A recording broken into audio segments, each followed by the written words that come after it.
This is TWiT. I guess we're ready for games. We're not going to talk about the game assist in Edge and just how much love I'm getting on the IT spaces for this.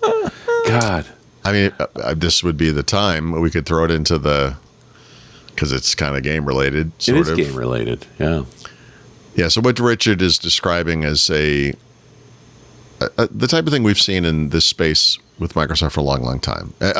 One of the earliest versions of this to me was when they put IIS I think it was the first or second version into a feature pack for Windows NT 4.0. The NT option pack. Yeah, option pack. And you had to get Internet Explorer.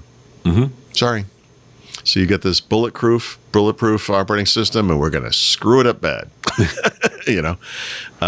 And so what's the latest for what's happening with Game Assist?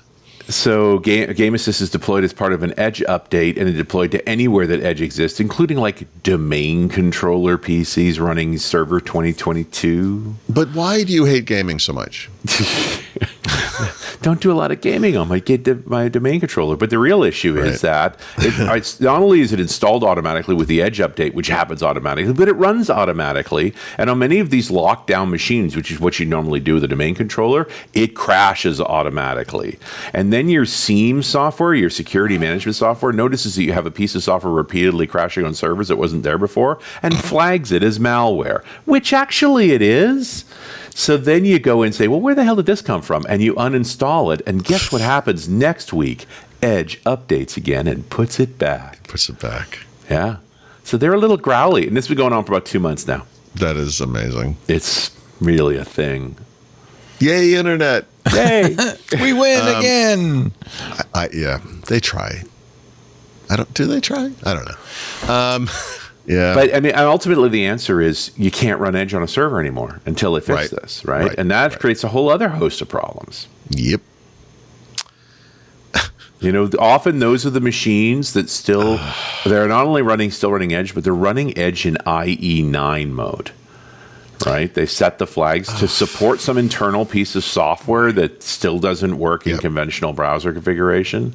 Like, heaven help them, they're running it in IE7 mode, but that's possible. So you really can't get it out. Yep. Apparently, if you actually truly run core editions of 2025, which basically is UX less, it's not a problem there. Because you don't, yeah. So I know Microsoft well enough to know exactly how this is going to play out. Microsoft later this year will create something called Microsoft Edge in Edge mode. And Edge in Edge mode will not do any of those end user things. It will just provide like a really basic browser. And then as soon as they announce this, because it's only going to be for servers, and it's only going to be for public facing servers, especially whatever, they're going to be people like us, people watching the show are like, oh, that's the version of Edge I want.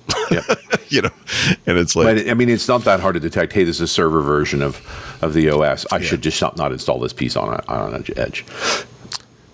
Again, you speak logic, and I don't understand why, because it's just not the world we live in. But no, you're right. I mean, you're right. No, this is something that never should have happened. So no, I'm sure they'll get there. Hey, I hope you enjoyed this little highlight from a much better show, and longer too, called Windows Weekly. The whole link to the show is right below me. And of course, we stream live right here every Wednesday. You can watch us do our thing or download it here or in your favorite podcast player. Best thing to do? What do they say? Like and subscribe. Thanks for watching.